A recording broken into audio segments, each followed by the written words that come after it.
I'm Elaine Chapnick, President of the Larchmont Mamaroneck Local Summit, welcoming you to our March meeting. As spring approaches, our thoughts turn to gardens and lawns, how to make them flower and stay green.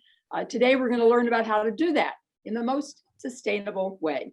To introduce our program, here is today's chair, John Bradley. Good morning. We're blessed this morning to have three speakers who, by virtue of their knowledge and their devotion to our communities, can show us how to have beautiful lawns, gardens, and parks without denigrating our environment or the health of those who live and work here, or the planet that sustains everything we call life. It's fair to say that their agenda is at once local and global. Beginning this morning will be Nancy Sellickson, the former Mamaroneck Town Supervisor and the creator of the Town of Mamaroneck's Healthy Yard Project. Nancy has been at the forefront of the decades-long battle to save Long Island Sound. Our next speaker will be June Wallach, who is co-chair of the Town of Mamaroneck Sustainability Collaborative and the steward of the town's Healthy Yards program. She is also a member of the board of directors of Sustainable Westchester. June's 30-year career in market research serves well the cause of environmental advocacy. Finally, Lisa McDonald is the co-chair of the Village of Larchmont's Environmental Committee. Most recently, Lisa was a featured speaker at Boston University's National Conference, leading by example in clean, quiet lawn care. Nancy, would you begin, please? Thank you. Good morning, everyone. I wanted to know how many people participating today would like to help mitigate flooding, improve water quality in our rivers, streams, and Long Island Sound, and create a healthier home environment. I can't see all of you, but I hope you're all shaking your heads yes. And if you do, and I hope you all feel that way, you're in luck, because this summit presentation will introduce you to some ways to do just that and provide you the information about resources of how to implement it. As John said, I'm Nancy Sellickson, and I've worked as an environmental advocate for Long Island Sound restoration and water quality for over 30 years. I was the president of the nonprofit organization Save the Sound, the chair of the Westchester County Environmental Management Committee, chair of the Westchester County Committee on Non-Point Source Pollution in Long Island Sound, and chair of the Larchmont Mamaroneck Coastal Zone Management Commission, among other positions. But most of you know me as the former supervisor of the town of Mamaroneck. Today, we're talking about healthy yards, and that includes opportunities for you to reduce polluted runoff from your property and to improve water quality, provide habitat for birds, butterflies, and bees, and help reduce the impacts of climate change. I'm currently a member of the Westchester County Stormwater Advisory Committee, and I'm also chair of the Citizens Advisory Committee of the Long Island Sound Study. I've chaired the Citizens Advisory Committee, the CAC, for many years. And the Long Island Sound Study is part of the National Estuary Program. In 1988, Long Island Sound was one of the first water bodies to be designated an estuary of national significance by the National Estuary Program. And the Long Island Sound Study identified polluted stormwater and runoff as a major contributor to impaired water quality in the early 1990s, and it continues to be a problem today. The good news is that you can help. The Citizens Advisory Committee is a volunteer organization that provides ongoing advice to the federal, state, and local government management conference partners in the Long Island Sound Study. And we all work together to promote and implement the Comprehensive Conservation and Management Plan, which is the Restoration and Protection Plan for Long Island Sound. Both the town of Mamaroneck and Westchester County are members of the CAC. The Long Island Sound Study is a complicated partnership. but we are all working together to restore Long Island Sound. And Long Island Sound is an estuary, and estuaries are the gardens of the ocean. They're filled with life and vital habitats for many, many species. And do you think as a landlubber that you can't help Long Island Sound? It's not so. Your backyard is connected to the sound, and you can help make the difference and protect this special place. In our area of Westchester County, all of our streams and rivers, such as the Mamaroneck, Sheldrake, and Pine Brook rivers, run into Long Island Sound, and we're all in the Long Island Sound watershed. That means that every drop of rain or irrigation that's not absorbed by your property ends up in Long Island Sound. The nutrients and pollution that come off the land, including leaves in the fall, minerals in the soil, petroleum particles from rooftops and driveways, litter, pesticides, and fertilizers, are carried to the sound by these rivers and streams and the municipal storm drains, and they have a great impact on life and water quality in Long Island Sound. So how you manage your backyard or encourage your town to manage theirs can make a big difference to water quality and the living creatures of Long Island Sound. So where do we start? One of the places to start is to look at organic land care. You may be able to make some simple changes to reduce your landscape's potential impacts to Long Island Sound. The practice of organic land care provides ways to manage your home landscape to reduce the amount of nitrogen leaving your yard, and also suggests non-toxic alternatives to pest control. Fertilizers are another way. Time-released organic fertilizers can provide your landscape with the long-term and continuous nutrition that builds strong plant tissue. Inorganic fertilizers are chemical solutions that are designed to provide a direct source of nutrients, usually nitrogen and potassium, via water. So plants that readily use these ingredients, once their immediate nutrient needs are met, any excess cannot be absorbed, and this becomes the source of excess nutrient runoff that's harmful to water bodies, including Long Island Sound. The excess nutrient is usually nitrogen, and nitrogen causes hypoxia or low dissolved oxygen in the water. Think about it. Nitrogen helps plants grow, and that's what they do on land, and that's why you put it on your lawn. But it does the same thing in the water. It grows plants, and that's algae.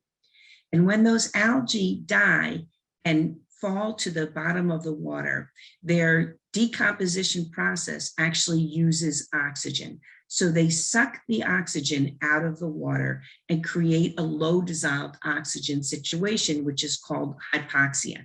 And of course, all plants and animals need oxygen, even in the water, and that's very stressful for them. In our area of the Sound, the western part of the Sound, we have the highest levels of hypoxia, although it's been improving. Lawns. Lawns are another way that residents can make a difference for Long Island Sound. We know that Americans, and especially Westchester residents, love their lawns. But lawns are often the source of environmental harm, and that's through that excess fertilizer and chemical use.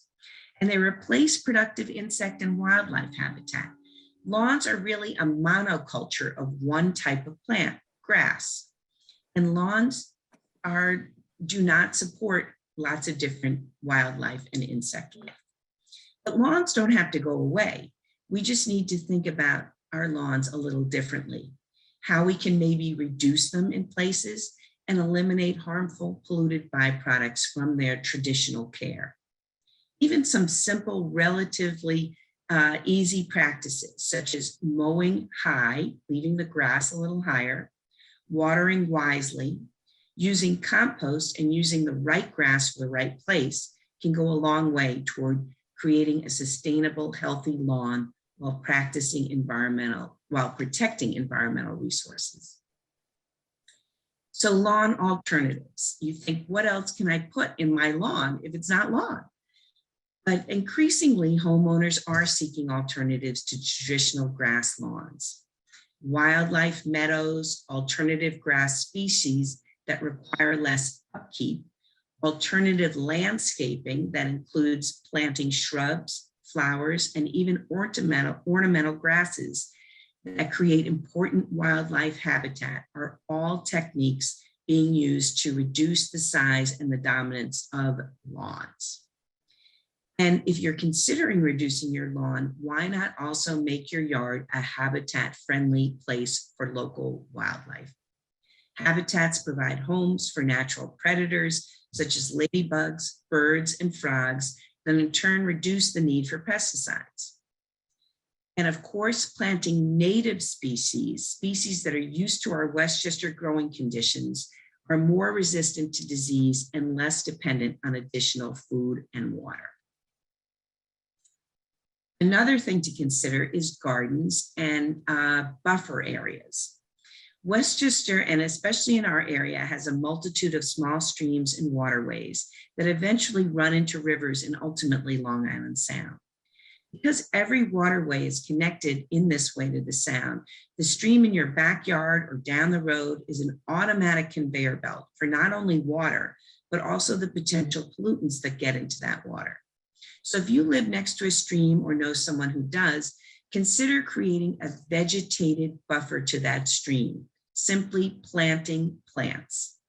Even a modest buffer can help slow water that's laden with fertilizer, pesticides, or sediment, and allows plants and soil organisms to take up and detoxify the runoff before it reaches the waterway. This is why we have tall plants planted around Gardens Lake, also known as the Duck Pond, in the Larchmont Gardens area. For over 30 years, I've been trying to get people to understand that what they do in the Long Island Sound watershed affects water quality and marine and plant life. We all live in the Long Island Sound watershed. Think about it. You fertilize your lawn and garden, you have your landscaper apply pesticides, wash your car, overwater your lawn. All of it that doesn't get absorbed by your property runs off in the next rain event into the street, down the nearest storm drain, or into a river, and it runs directly without treatment to Long Island Sound. So some of the ways that you can improve your property care and maintenance are: install a rain barrel. This will capture rainwater from your roof, removing 55 gallons of water from rainstorms and runoff, and providing you with irrigation water for your garden. Plant native plants that require less fertilizer and watering. Compost your food to create rich compost for your garden, and it removes the food waste from the waste stream. Don't use or allow gasoline-powered leaf blowers in your yard.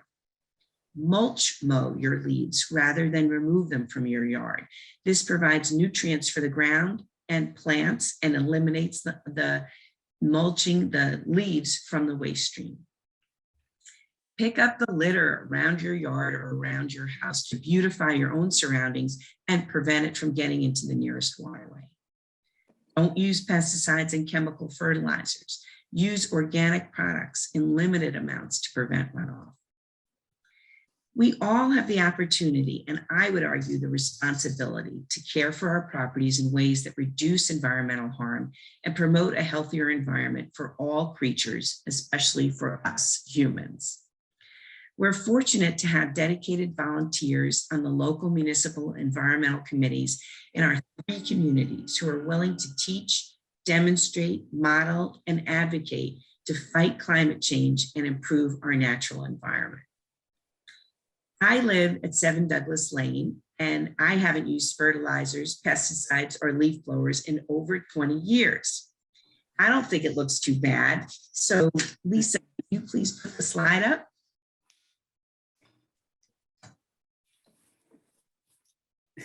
And I think it looks pretty good.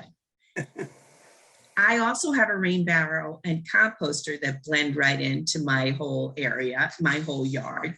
But I'm proud to say that I don't use fertilizers and pesticides and leaf blowers, and I'm very pleased with our lawn.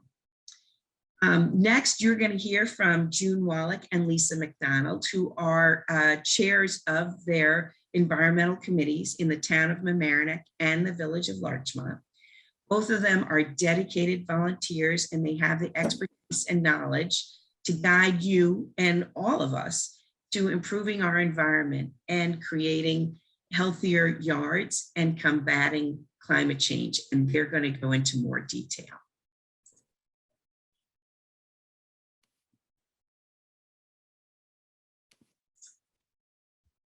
Next speaker is June. Okay. Lisa, thank you. So we all know that being outdoors and enjoying nature is good for us. When we walk through our yards and our neighborhoods, enjoying beautiful gardens, blooms, shrubs, we relish being surrounded by natural beauty. But in many cases, and probably most cases, we aren't truly immersed in natural, healthy goodness. Often the typical or traditional approaches to lawn and garden care involve methods that are not really in the best interests of our plants and environment.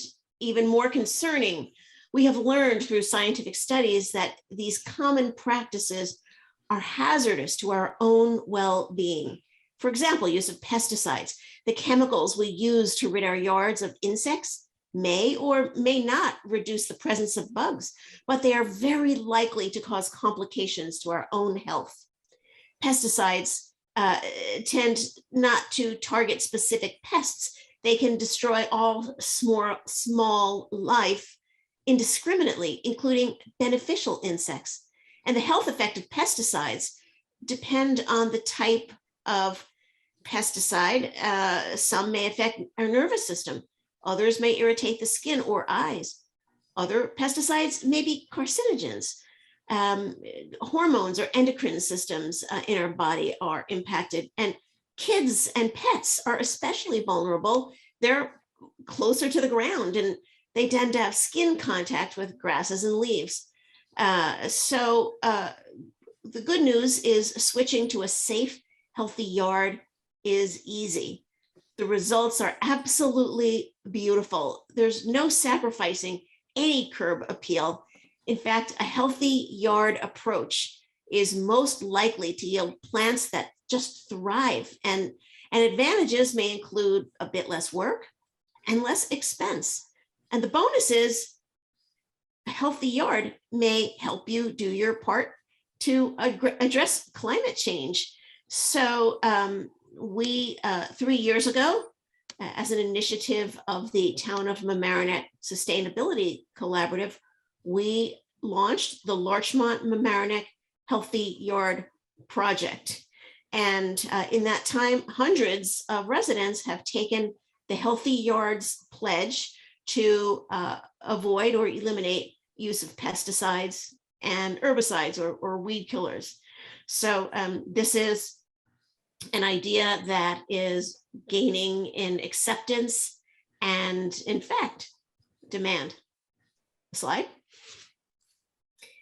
In fact, the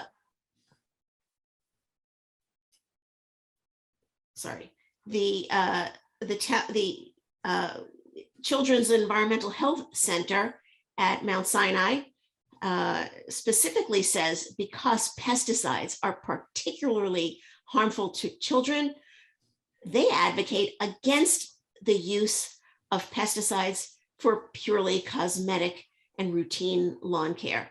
The New York State Department of Environmental Conservation says that safe and effective alternatives already exist for most chemical pesticides and fertilizers. There's just no need to expose our families and communities and wildlife to chemicals that are known to have potential hazards. So this is, again, well established, and in the medical community, they advise against exposing people and animals to harmful chemicals. Slide. So a sustainable approach to yard care already creates a resilient ecosystem that just thrives without the use of toxic chemicals. We say healthy yards don't need them. You think about what your neighbors or maybe you are using as pesticides and what you're trying to accomplish with that. So as we say, pesticides often kill all insects where they're applied, eliminating both harmful and beneficial insects or bugs. This causes the garden to suffer because keep in mind that refraining from pesticide use allows for the presence of food, the food chain for wildlife and beneficial insects. Or as we say, if something isn't eating your plants, then you're just not part of the ecosystem. And there are natural predators. For example, for those who spray to eradicate mosquitoes, hey, dragonflies eat mosquitoes, bats eat mosquitoes, birds eat mosquitoes, possums eat mosquitoes. There's truly no need to employ pesticides to get rid of insects. Slide. So how can you have a healthy yard? As Nancy mentioned with regard to compost, nourish your soil. It all starts with soil health. And in a sense, it's almost beauty from the inside out. If your soil is rich with organic matter, you'll see that reflected in healthy lawn, beautiful flowers, and beautiful growth. And to let you know, save the date, at the end of April, the town of Mamaroneck and village of Larchmont Joint Sanitation Commission will be hosting the annual compost give back at Maxwell Avenue.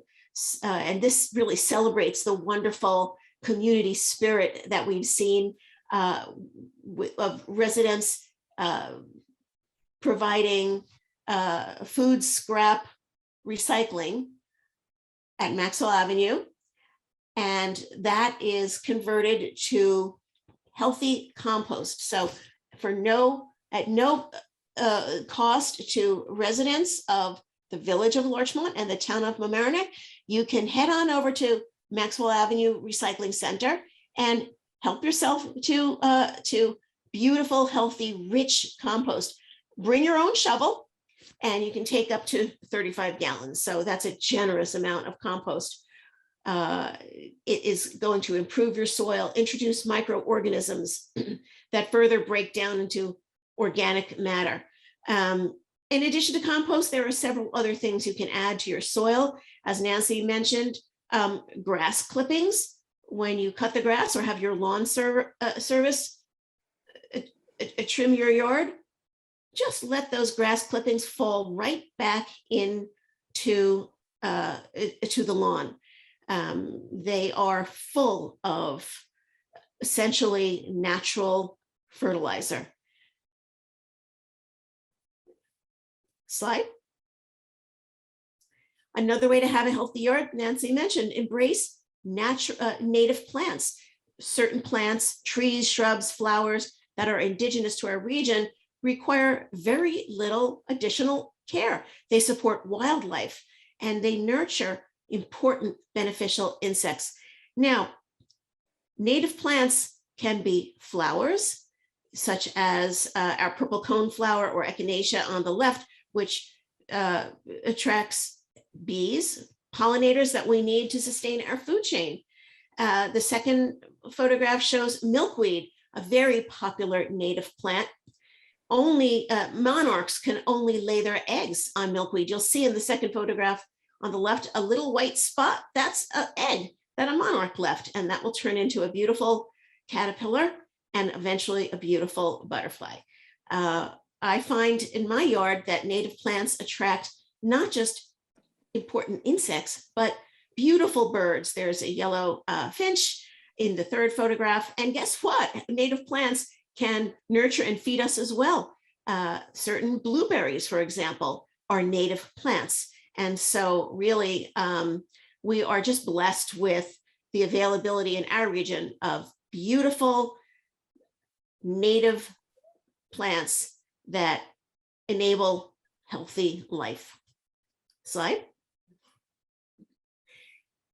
A healthy yard, especially one that includes native plants, is very resilient. You'll see at the diagram at the bottom on the left of the image, you'll see non-native plants, favorites such as just regular turf grass and hydrangeas. They have fairly shallow roots, and so they need additional water. They need irrigation to thrive. Look at the right side of that image, and you'll see some popular healthy plants where the root system is so deep and elaborate. These don't blow away in the next storm, and they rarely, if ever, need additional watering. Slide.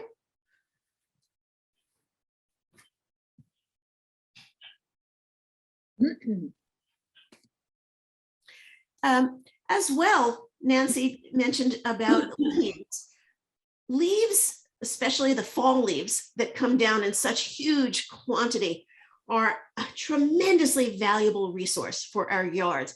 It's just wasted if it's blown to the curb for pickup by our sanitation department. You see in the photograph on the left, this is an example of a neighbor of mine who blows all his leaves to the curb, where they cover drains that we need to manage in storms, where they scatter all over the roadway, which is certainly a hazard when they get wet and we're traveling over those roads and potentially sliding all around.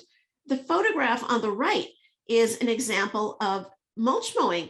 That's an electric, you see pictured there, an electric lawnmower. And that's my own part of my own backyard. When I cut the grass, I just mow right over those leaves and they virtually disappear. Now, for the first time, I began using this year, or this past fall, I attached the collection bag to my lawnmower so that as I was going over the leaves, they were sucked up into the collection bag and I used them for my raised beds. I can tell you that in that process, you don't even see the shredded leaves. It just looks like normal green grass. And I put those shredded leaves to very productive use. You know, think about those weeks where we have a depth of feet, multiple feet sometimes of fall leaves or leaf litter coming and to the ground. All of that volume in my yard gets mown with the lawnmower, electric mower, and I save those and scatter those through my yard and in my raised beds. It just couldn't be more productive. In fact, it replaces the need for fertilizer in the yard. Slide. As well, when you nurture a healthy yard, you are not needing to water much. You water deeply and infrequently. An inch or so of water a week will help most gardens grow well. Slide. One other benefit of a healthy yard is that it can help fight climate change. We all remember learning about photosynthesis when we were kids in school. That process of photosynthesis through trees, through plants, through shrubs, absorb carbon dioxide from the air and store it, releasing oxygen into the atmosphere. So it's truly a cleansing process. In fact, if you have a healthy yard, you further activate your garden's ability to capture carbon. Native plants are highly efficient at absorbing carbon dioxide and moving it into their naturally deep roots. Using compost compost acts like what we call a carbon sink, which means that it absorbs more CO2 from the atmosphere than it releases. You can add some trees, and especially native trees, to your yard, like oaks, one of the most efficient natural resources for pulling carbon emissions out of the atmosphere. Trees can reduce flooding by absorbing water and keeping soil in place. And as Nancy said, refrain from using gas-powered leaf blowers in your yard. They just decimate wildlife. We lose important topsoil that way. And I included here a view of a post recently by Doug Tallamy, who's an entomologist at the University of Delaware, who said, in the past, we've asked only one thing of our gardens, that they be pretty. But now we have to support life, that's insect life, wildlife with the food chain, sequester carbon. We have to feed pollinators and manage water, reduce the dangers of flooding. Healthy yards can help you accomplish those challenges. Slide. And as part of this, we're beginning to change our perceptions of what a beautiful yard and a beautiful lawn look like. They're functional. In the spring, when you see clover, when you see dandelions, and you see violets take root in your yard, recognize that this is the early source of food for pollinators like bees. So think of them as functional. And they're also quite beautiful, if you think about that. Nancy mentioned the monoculture of lawns. We don't need plain green with every blade of grass the same size and the same character. We can really enjoy the absolute beauty of other things growing in our yard and our lawn. Slide. So in short, why risk not having a healthy yard? When you walk around town, or perhaps you pay to have pesticides applied or herbicides applied in your lawn, and we see those yellow signs posted, consider that as children walk to school and cut through some of those yards and walk across the easement of private homes, and we see these yellow signs. We're not helping the environment, and we're certainly putting kids, pets, and even adults at risk. So we advocate enjoying and pursuing the ease and beauty and well-being that we benefit from with healthy yards. There is, by the way, a source of information about how to nurture a healthy yard, how easy, how beautiful and simple it is. Our webpage at www.lmhealthyyards.org is full of inspiration and information. Please visit that site, and we look forward to answering your questions about how to nurture a healthy yard in Larchmont and Mamaroneck. Thank you. Thank you, June. And now Lisa McDonald. Hi, thank you, June and Nancy, for wonderful overviews of how we can maintain our properties in low impact and simple ways that result in healthy and beautiful yardscapes. So I'm Lisa McDonald. I'm co-chair of the Larchmont Environmental Committee with Sasha Nar. And for my portion of today's discussion, I'll go a bit deeper into the damaging effects of traditional landscape methods and who bears these costs.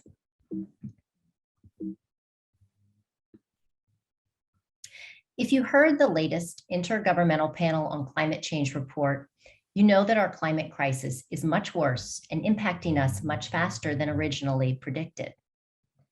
One thing each of us can do in response is take a look at how we manage our small plots of earth, our individual private nature preserves here in suburbia. Conventional landscaping takes a very high toll on lawn care providers, homeowners, our land, and the small inhabitants who share our yards with us. High noise levels, exhaust, and toxic chemical exposure prompt the question of what's the real cost of an immaculate leaf-free lawn? Who really pays for these tidy green patches? Leaf blowers. Leaf blowers are damaging to your property. All leaf blowers, both gas and electric, impoverish, desiccate, and compact our soil. Just as Nancy and June said, this reduces water absorption and increases storm runoff. Leaves and grass clippings blown into the street make their way into storm drains, adding excessive amounts of nitrogen and phosphorus to the sound. Many of you know Larchmont's own Elizabeth Colbert, and this past month in the New York Review, she wrote about the world's depleted soil crisis. Our soils are depleted, so we fertilize them. But then erosion and runoff add this excess nitrogen to our waters, causing algae blooms and aquatic dead zones. This becomes a vicious cycle. Topsoil contains the greatest concentration of nutrients and microorganisms. It's vital for maintaining healthy plants, and it takes nature anywhere from 500 to 1,000 years just to create 1 small inch of topsoil. This topsoil can be blown away by the weekly hurricane-force winds of both gas and electric leaf blowers. Also blown away are shelters for birds, small animals, and insects, seeds and cocoons, the new life of spring, what is emerging all around us right now. Many pollinators will make their homes in fallen leaves. And with 40% of our pollinators facing extinction, our entire food supply is threatened. Pollinators are vital to keeping our soils healthy, our plants growing, and our ecosystems running. We must protect these species and offer them a life in our yard. Leaf blowers are damaging to the environment, more so than other lawn equipment. Gas-powered leaf blowers are particularly dirty machines. They produce more harmful greenhouse gas emissions than large cars. The California Air Resources Bureau equated the pollution from just 1 hour's use of a gas-powered leaf blower to driving approximately 1,100 miles in an average car.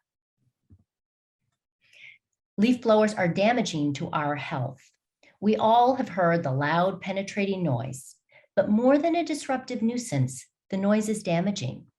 Machines typically operate at decibels higher than the CDC limit for adverse effects. Over time, the loud noise damages hearing. A Harvard Medical School report noted, the noise that causes sensory neural hearing loss is usually not one deafening bang, but decades worth of exposure to the high decibel accessories of daily life. They mentioned leaf blowers as the first example. Environmental noise has become the new secondhand smoke, linked to heart disease, hypertension, and immune system suppression. For these reasons, many health organizations have spoken out against the noise produced by gas-powered leaf blowers. These include the World Health Organization, the EPA, CDC, NIH, National Academy of Sciences, and our own State Medical Society of New York. Gas-powered leaf blowers also produce large amounts of carbon monoxide and ozone-forming chemicals. These contribute to smog. They've been found to be highly toxic to our lungs and correlated with an increased risk of asthma. They produce fine particulate matter, very small bits of matter that are small enough to be inhaled and lodged into our lungs. People often see electric blowers as safe alternatives, but it's important to note that both gas and electric will send airborne particulates from the ground that they're clearing. The particulates will include pollen, animal feces, dangerous chemicals, dangerous contaminants, such as pesticides, herbicides, and lead. All of these are released when they blow them up from the ground. Leaf blowers are damaging to crews. Because crews work in such close proximity to the noise and pollution all day, they are disproportionately subjected to higher levels of environmental risk. We are asking our crews to sacrifice their long-term health to perform what is arguably an unnecessary service for which there are safer tools and equipment. So what are municipalities doing in response to the overwhelming evidence about the damaging effects of leaf blowers? Many municipalities in Westchester County are joining the growing number of places nationwide that are restricting their use. Locally, here in the town of Mamaroneck, there's a ban on gas-powered leaf blowers from June 1st to September 30th. The village of Mamaroneck has a total ban on all blowers, gas and electric, from May 15th to September 30th. And in Larchmont, there's a complete ban on gas-powered leaf blowers all year round and a limited use of electric that currently stands as allowing them during a spring and fall cleanup for the months of April and from October 15th to December 15th. Within our community, the Larchmont Environmental Committee will be rolling out a tri-municipal model green space campaign. We're asking our larger organizations to lead by example. We're reaching out to parks, houses of worship, clubs, schools, and libraries, asking them to become model green spaces, meaning they will abide by leaf blower codes, mulch mow grass and leaves, leaving the nutrients into the soil, avoid pesticides and herbicides, which we know there are many, many problems from June and Nancy, and choose natives when possible. Larchmont just passed a native plants and trees resolution, so natives are considered first when selecting any new plantings in the village. Finally, we're asking participants to plant a pollinator garden to support all life. In our outreach, we are asking that residents and landscapers do embrace mulch mowing. We say, mulch mow, don't blow. This really is the simplest and best way to manage fall leaves. No additional equipment or techniques are needed. One simply runs a regular mower over the leaves, cuts them up, and allows them to fall into the ground where they feed the soil and grass. Residents can also consider using leaves for mulch, for moisture retention and weed prevention. You could also leave leaves in a compost pile, turn them regularly, add vegetables, and get a rich compost a few months later. Keeping leaves on your property is part of a Love 'em and Leave 'em campaign. And if you work with a landscaper, you'll need to have a discussion with them about how you want to handle your leaves and grass clippings. This is key to your mutual satisfaction, to your costs, and to the environment. So soon we'll be offering residents a checklist to foster this discussion. And on the checklist, there'll be options that you can check off to help your discussion, such as whether you want your leaves mulched, whether you want them blown in the fall, whether you want them raked, how you're going to handle those couple of weeks in the fall where leaf fall is really heavy. And so it will guide you through that and allow you to make checks. And if you are someone who's okay with some leaves on your property, you might want to indicate that, or whether you're someone who wants all your leaves removed, and that will ultimately cost more because it's much more work. So this image here, this is not part of our campaign, but I just thought it was really funny. And I think it just speaks to how we're asking people to change their perception and really kind of come with a more modern, like a holistic approach to sort of care for our properties. So I thought that was funny. And getting into that as well, as we reconsider how we care for our corners of the earth, we need to change our perceptions of what is a beautiful yard. So is it one that supports life, including our own, or are we damaging our own health, our workers' health, our environment, and our properties to achieve this fleeting, sterile aesthetic? And finally, I'll leave you with a quote from an MHS student who shared these thoughts with the Larchmont community. She said, "Each of us needs to make changes. Banning leaf blowers is a small action, a small accommodation. To mitigate climate change and to become better stewards of the land, we need to take even bigger actions. If we can't do this, how will we be able to do what is necessary? This kind of change needs to start now. A livable future for our generation is at stake. So I think that shows the importance of why we all need to re-examine our habits. And to help you in this journey, we have some resources. Both the town of Mamaroneck and the village of Mamaroneck have resources on their websites. June mentioned the Healthy Yards website. If you go to the town of Mamaroneck, you can click to get to it. The same with the village of Larchmont. We have Mulch Mow and we've got Leave Leaves Alone information on there. We've got guidance for maintaining your properties and under the new leaf blower code. And if you have any questions, these are the emails for our committees. So just please reach out to us. We will help you in any way that we can. Thank you. Thank you very much, Lisa. I guess we can now, will we have questions?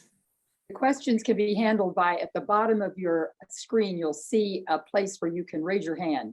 And our LMC assistant will call in. There were two people, though, in the chat that had questions, and I would like to take the liberty of calling on them first.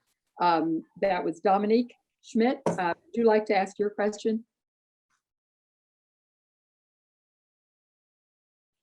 Well, his question was about the options for mulch in the flower beds. Is it time to change that mulch, or should he leave it there? Anybody want to answer that? Questions about mulch in flower beds? Yeah, my question is about leaving the leaves. I use leaves in my flower beds, and as I'm using them, of course, a lot of people use traditional mulch that you'd buy at Home Depot and what have you, and I've been using the leaves. And now it comes time for spring cleanup, and I know that there's a lot of small organisms that overwinter in the leaves.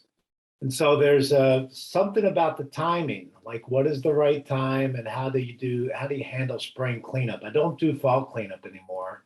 I kind of find that is useless because a lot of those things that are involved in fall cleanup can be used by those overwintering animals. So just curious about suggestions on the best way to do spring cleanup and when should it take place? Well, this is June. I can address that question.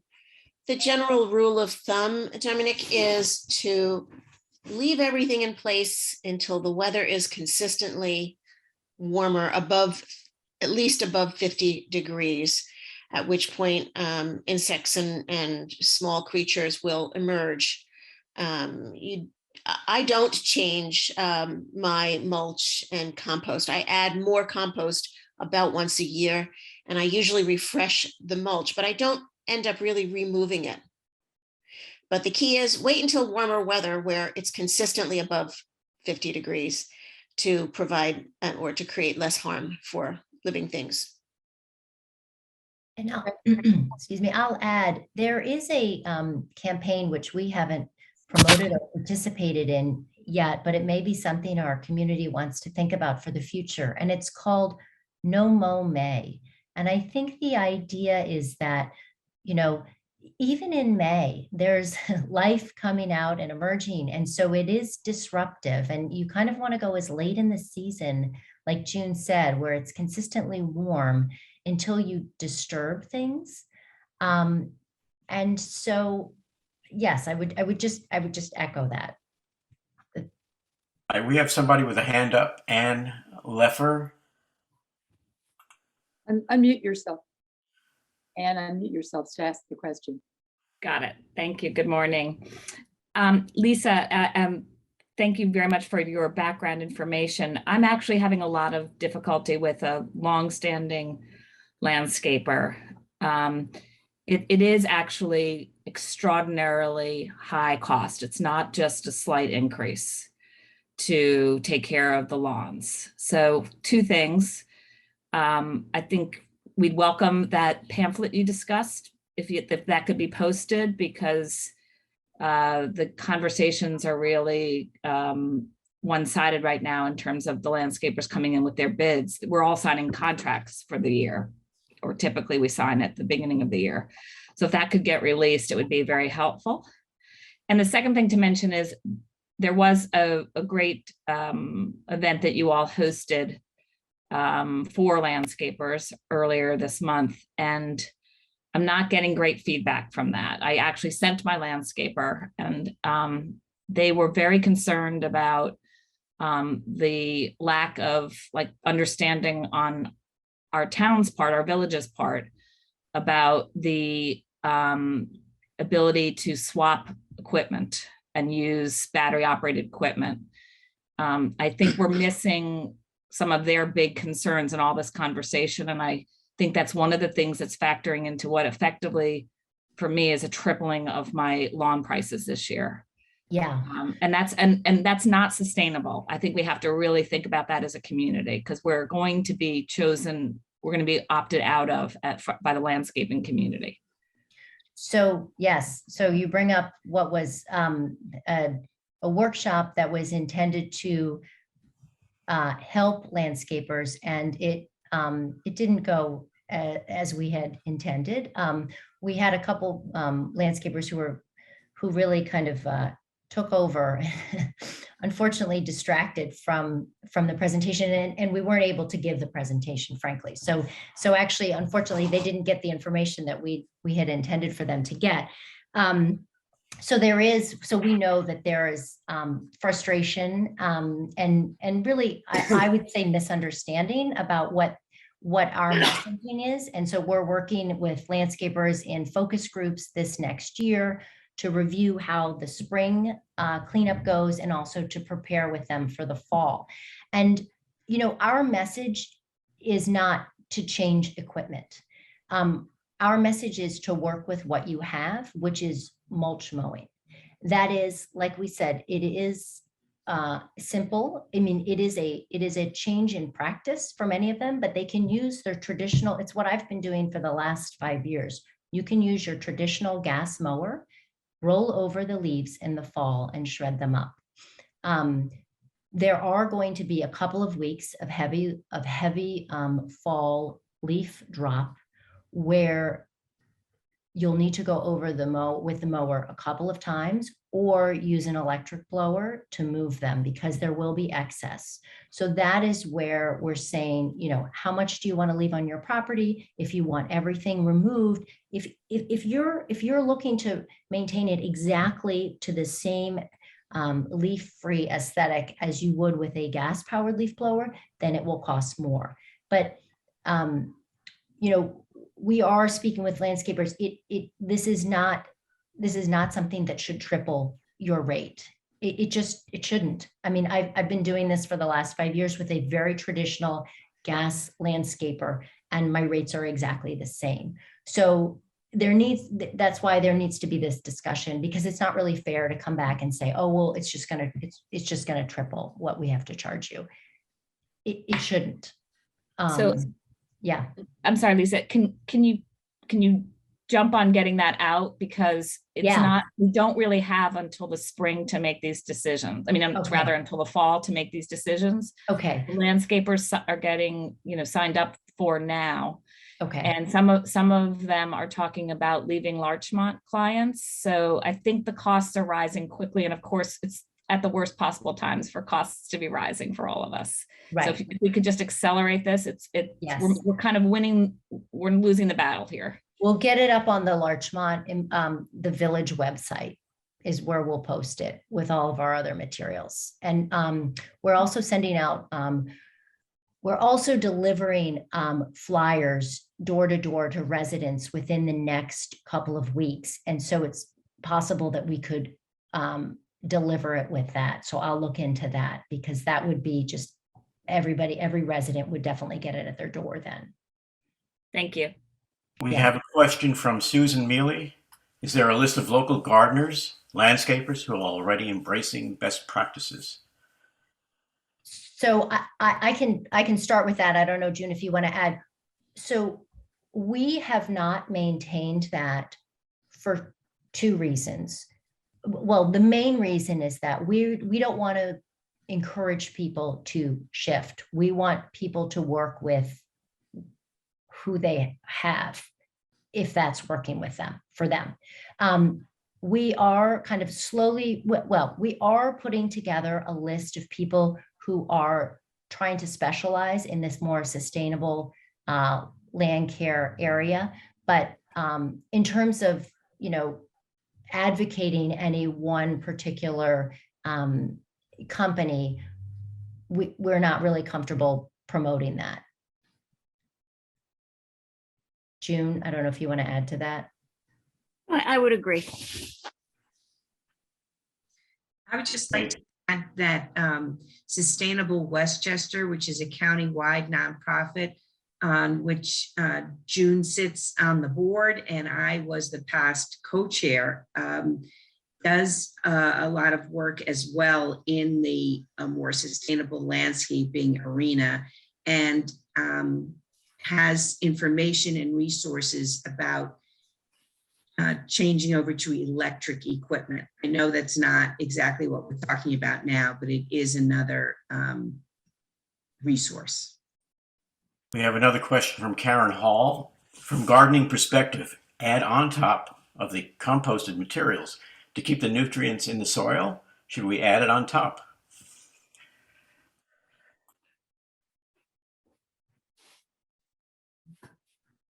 Anyone want to answer that? Steve, I guess we don't, that goes beyond the expertise of the group here. Can we move on then? June, do you want to? Anyone want to answer that about where to put the nutrients? Perhaps we should move on then to the next. I think that's really a question for June. Okay, we have Karen Hall. Hi, I was referring to the adding the removal question earlier. Let's see what else we have here. Elizabeth Poet. We organize local native garden tours and hand out native seeds and plants and give hands-on advice. We will be present at Larchmont on Earth Day, which is some information. Thank you, Elizabeth. Pollinator Pathways, that's wonderful. And I think that is all we have in the chat for the moment. Well, there was one question I noticed that asked if there was any attempt to make a uniform approach to this among the three municipalities. Right now, we see some differences. Yeah, I mean, ideally, particularly for the sake of our landscapers, it does get kind of confusing, particularly on those neighborhoods that border. We would love that. I mean, all through Westchester County, there are, particularly with leaf blower laws, they're different rules. Every municipality has their own, and I think it can be confusing. We're looking to hopefully Sustainable Westchester to keep help promoting this message throughout the different municipalities, and hopefully we can all come together. There is a bill before New York State Senate for a seasonal ban on gas-powered leaf blowers. So it may be that there are going to be some state laws that kind of at least give us a minimum law that we all adhere to. We have a question, hand up from Marlene Colbert. Would you like to unmute yourself?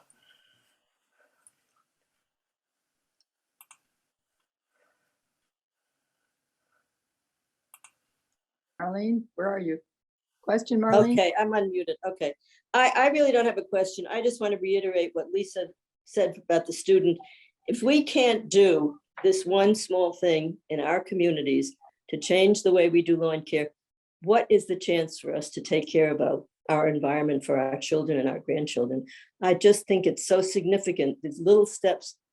If we can't do that, how can we possibly change the world or save the world, I guess.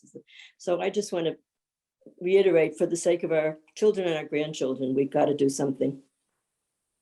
Okay, we have another question in the chat from Elizabeth Bradley. Any suggestions for how to advocate for curbside compost pickup in the town of Mamaroneck and the village of Larchmont, like the one piloted by VOM? Village of Mamaroneck. Yes, please write to your elected officials in the town of Mamaroneck and village of Larchmont and let them know that you're interested and would participate in such a program. Okay, we have one from Ellen Silver. What have you done for enforcement? Enforcement for leaf blower ban, or? Yes.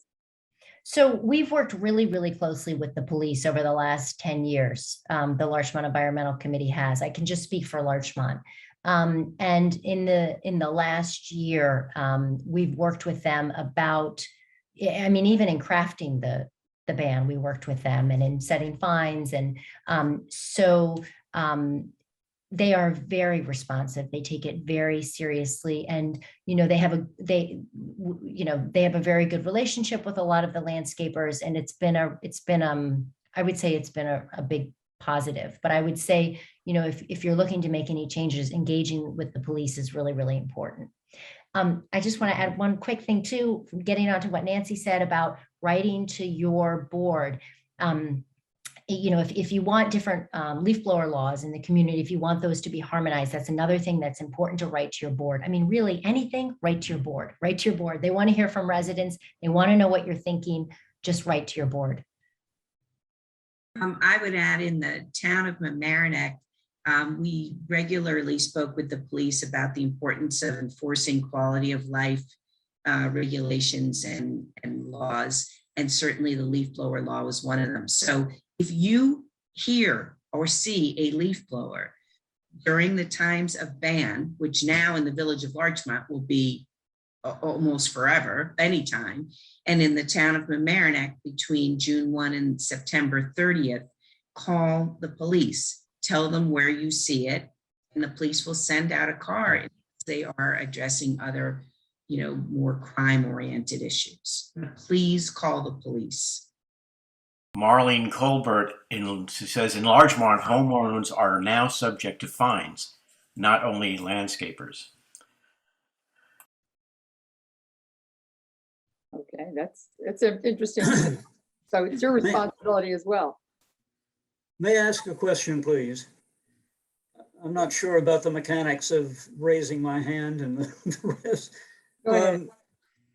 No, the question is, if in the transition to electric mowing and blowing, how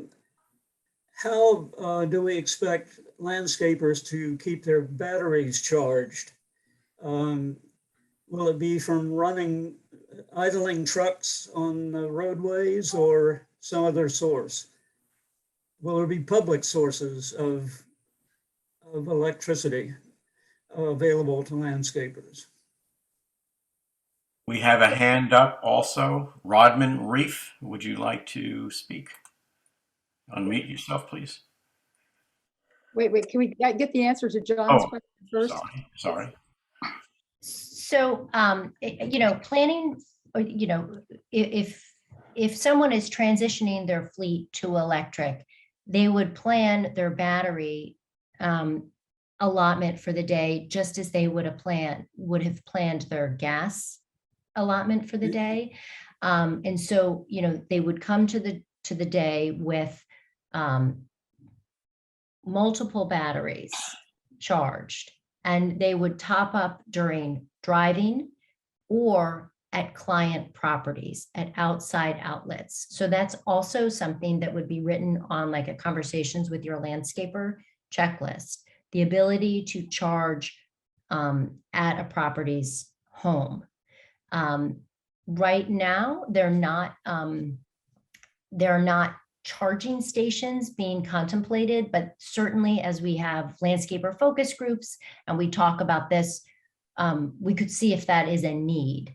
I just think logistically, I'm not sure how that would work to have public charging stations. I think it's more realistic to have them on client property. Okay, let's get that next question now, Mitch. Sorry. Okay. Rodman. Yeah, we have a question from a hand up from Elizabeth Poet. No, wait a minute. Rodman Reef had asked a question, which we interrupted with this. So let's get Rodman first. Okay, Rodman, unmute yourself. Okay. Okay. Can you hear me? Yes. Okay. I want to make one comment about the leaf blower laws. I think the laws are too general and are not do not address important situations. So let me give you two examples. One is that when you have leaves around the house and you can't get to it with a rake, you need a leaf blower, and those leaves will deteriorate the siding of the house. So it's important to make sure, particularly in corners and crevices and so on, that you get rid of those leaves. And it's not only your house, it's your garage, it's other places. And the second thing is when leaves accumulate around generators, they're a fire hazard. And if the generator is not in a very, very open place where you can use a rake or something else, you need a leaf blower to blow the leaves away. And it doesn't matter. It's just not April and September and October. This is all year round. So I think that when the leaf blower laws are passed, there needs to be some consideration in those laws for situations like this. I mean, if it's August and you've got leaves piled up, they need to be removed. And it doesn't matter that it's August or July. It's the same fire hazard as it would be if it were in April. So those leaves must be removed, and there needs to be consideration in the laws about situations like this. You can't have a law that is just general for everything. And that's really my comment. The laws right now and the thinking right now is just too simplistic. Any response? Okay, I hadn't heard of the one for the generators, but certainly we can talk about that with the board and see what they say about that. Go ahead, Mitch, next question. Okay, next question. We have from Tina Patterson. Since we have lots of competitive homeowners here, how about an annual contest for the healthiest lawn? Nothing like some good positive pressure. Any response? Well, in the Healthy Yards program in the town, in the Tri-Municipal Healthy Yards program, we ask folks to take a pledge to not use pesticides. And, that pledge could be developed to actually include other elements of creating a healthy yard. And I could imagine that it could actually be taken to that kind of degree where people could list all the ways they have changed the way they're using and taking care of their lawn. So maybe that's an interesting idea. But right now we're trying to get folks to come together and take the pledge to say that they will not use pesticides on their lawn, and then they get one of those pretty healthy yard signs. I hate to say it, but I think we've gone over our time. Yes, I just got a signal that we're Right. well over our time. Could I just Grateful say as I am something for the quickly? dialogue. Okay. I just want to give the contact email for Larchmont Mamaroneck Pollinator Pathway, which is simply lmpollinatorpathway@gmail.com. We can help people with a lot of these questions. We're very hands-on. We're looking for people to join our team, but we're also doing a lot of outreach to help people understand how to achieve these goals. Okay. Thank you, Elizabeth. Okay, I'm going to have to wrap this up and thank everybody. Thank you, Nancy and Lisa and June, and certainly John for pulling all this together. It's been a very informative morning.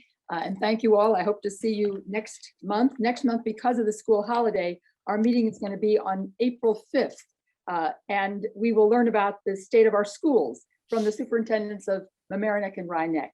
So I thank you all for attending and hoping that all of you will continue to have healthy lawns and healthy lives. Thank you for coming.